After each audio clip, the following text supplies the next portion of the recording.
नमस्कार। आज के इस विश्लेषण में हम बात करने वाले हैं कोड को रफ्तार देने के बारे में। लगभग हर डेवलपर को इस सिचुएशन का सामना करना पड़ता है जब ऐप भारी और बार बार होने वाले कामों की वजह से धीमा मतलब एकदम सुस्त महसूस होने लगता है। अगर किसी ऐप में भी परफॉर्मेंस की दिक्कत आ रही है तो बहुत मुमकिन है कि इसकी जड़ में एक मामूली सा लूप हो।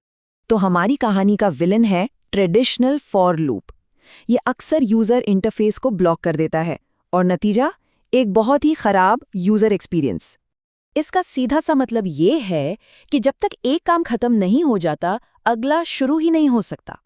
और जब लिस्ट में बहुत सारे काम हो तो यही चीज परफॉर्मेंस के लिए एक बहुत बड़ी मुसीबत बन जाती है। एक पारंपरिक लूप में ना सब कुछ बिल्कुल एक सीधी लाइन में एक के बाद एक होता है।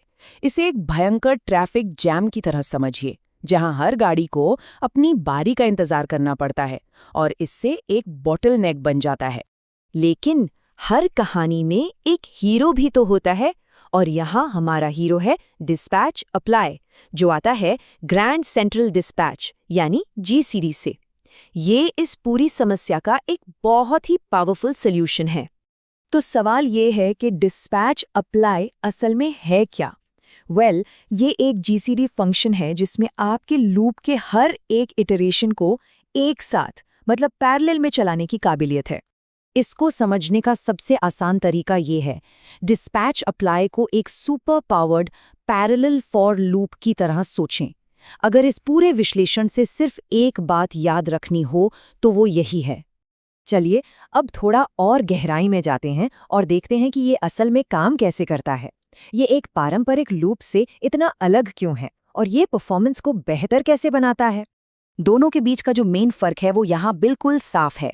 लेफ्ट साइड पर सामान्य फॉर लूप है जो एक थ्रेड पर एक एक करके काम करता है, और राइट साइड पर है डिस्पैच अप्लाई जो जीसीडी की कंकरेंट क्यू का इस्तेमाल करके कई थ्रेड्स पर कामों को एक साथ चलाता है।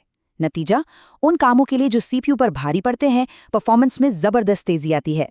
वो सीधी लाइन वाला डायग्राम याद है? अब जरा इसे देखिए। डिस्पैच अप्लाई के साथ इटरेशंस किसी भी क्रम में एक ही समय पर चल सकते हैं। सिस्टम खुद तय करता है कि सबसे एफिशिएंट तरीका क्या है और इससे काम बहुत जल्दी पूरा हो जाता है। हाँ, लेकिन यहाँ एक बहुत ज़रूरी बात है जिसे समझना होगा। भले ही लूप के अंदर का काम पैरेलल में चलता है, डिस्पैच अप्लाई फंक्शन खुद सिंक्रोनस है।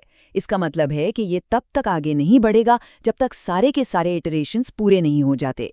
ये इस बात को पक्का करता है कि आपका बाकी कोड तभी चले जब लूप का काम पूरी तरह से खत्म हो चुका हो। ठीक है, तो थियरी तो बहुत हो गई। असल दुनिया में इस टूल का इस्तेमाल कब करना चाहिए? चलिए कुछ प्रैक्टिकल उदाहरण देखते हैं। अगर आपका काम इनमें से किसी भी कैटेगरी में आता है, जैसे एक साथ कई सारी इमेजेस पर फिल्टर लगाना या किसी बड़े डेटा सेट को प्रोसेस करना, तो डिस्पैच अप्लाई परफॉर्मेंस को जबरदस्त बूस्ट दे सकता है। ये उन सभी कामों के लिए बेहतरीन है जिन्हें छोटे छोटे इंडिपेंडेंट हिस्सों में आसानी से बांटा जा सकता है। तो फिर आज के इस विश्लेषण से सबसे जरूरी बात क्या निकल कर आती है? सबसे खास बात यह है, डिस्पैच अप्लाई एक बहुत ही पावरफुल टूल है। जब भी बार बार होने वाले कामों में बहुत ज़्यादा कंप्यूटिंग पावर लगती है तो ये फंक्शन ऐप को कहीं ज़्यादा रिस्पॉन्सिव और तेज़ बना सकता है। और अब ख़त्म करने से पहले एक सवाल, ज़रा अपने कोड के बारे में सोचिए। ऐसी कौन सी जगह है जहां एक धीमा फॉर लूप छिपा बैठा है जिसे इस पैरेलल हीरो से बदला जा सकता है? हो सकता है इसका जवाब आपके अगले ऐप को बहुत बेहतर बना दे।